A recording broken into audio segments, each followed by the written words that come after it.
You're enjoying the show live on AM 1240 WGBB, also on the internet. Well, you can watch the entire show on YouTube late tonight or tomorrow, courtesy of the great Walter Cersei. You know, Walter was a part of great history. The first black golfer in the history to ever play in a major open was Lee Elder. His caddy that day was Walter Cersei. This book is the talk of the town. It's unbelievable. It flew off the shelf. It sold out. Dave, did you expect the response to this great book that you guys put out? Actually, yes, Howie. It's a great book. You know, we're very proud of it, and a lot of the retailers around town have sold out. But luckily, this Sunday, we're having a special event at the Long Beach Historical Society Museum, where we're going to talk about the history of Long Beach. All the authors who wrote this book, we're going to talk about our experiences, what we found out about the history of Long Beach that we didn't know. And that's at 2 p.m. at 226 West Penn Street, Long Beach Historical Society Museum. There'll be refreshments, Q&A on the book. We will have signed copies for everybody who wants to purchase one. I want everybody to know that all the authors have donated their royalties to the Long Beach Historical Society Museum, and all proceeds from this event benefit the museum. So if you've never been to our wonderful museum, Sunday would be a great time to come down at 2 p.m.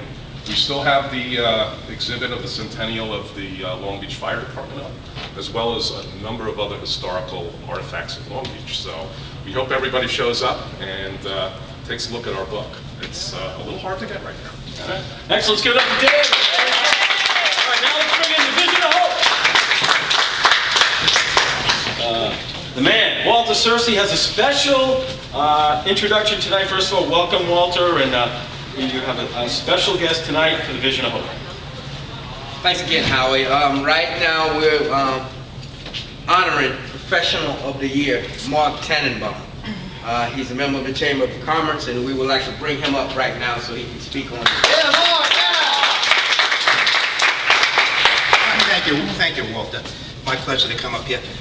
You know, we're supporting the Vision of Hope, not just myself, but Michael Kerr, the president of the chamber, and Larry Elovich, the chairman of the board, because it's an organization that puts the money back into the neighborhood. It goes to the kids, and it goes to seniors, and it goes to underprivileged families, and all the money goes back into the neighborhood and stays on the South Shore and in Long Beach.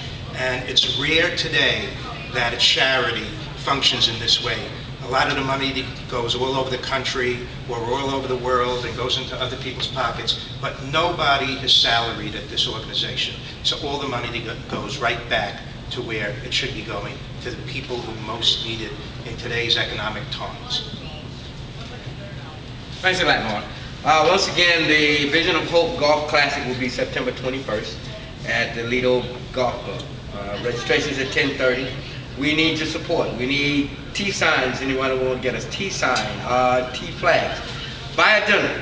You know, my good friend Howie presented me with a check last week for dinner.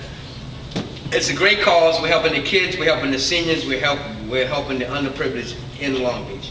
So everybody, just reach out. Give us a hand. Thanks. Yeah, Walter, yeah!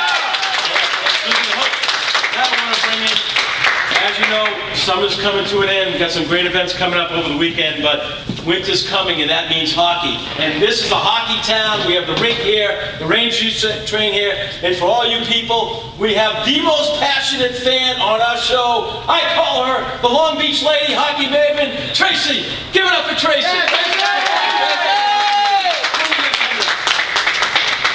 Well, right now, Howie, I have good news and I have bad news. The bad news is I won't be here next week. The good news is that training camp starts next Thursday when I get back. Coincidence? Maybe not. The Islanders are hosting their training camp here on Long Island. I plan on attending, checking it out, taking my nieces and nephews. I've gotten them into the sport. They love it as much as I do. So that's wonderful, raising them right. And, you know, it's August, so there's really not a whole lot going on other than preparing for this training camp to start. But I hope to have some wonderful guests coming up throughout the course of the season. Tracy, even though it's not hockey, when you see all these great charitable events I gotta believe you picked the right town when you decided to move to Long Beach. You know, I'm glad you brought that up because I was standing here and I'm looking at all these people. This is the end of my first summer actually living in Long Beach. I wanted to live here for 12 years. And it's just been like since being a part of the radio show and being the hockey person because I know it's such a big hockey town. And seeing all these wonderful people come together as a community. I've lived everywhere from the Caribbean out to the West Coast and all over New York. And this is my home. I'm never leaving. Folks, when hockey starts, you're going to love the Long Beach Lady Hockey Maven. If she is so passionate and so knowledgeable, you're going to love the Long Beach Lady Hockey Maven. Give it up! All right. One thing I found out, Long Beach loves their music. After the break, we're going to have the music and the beach happenings and a little more about the foundation. So we're going to end up the show in style. This is Halftime Howie, and this is the only station in the nation for Long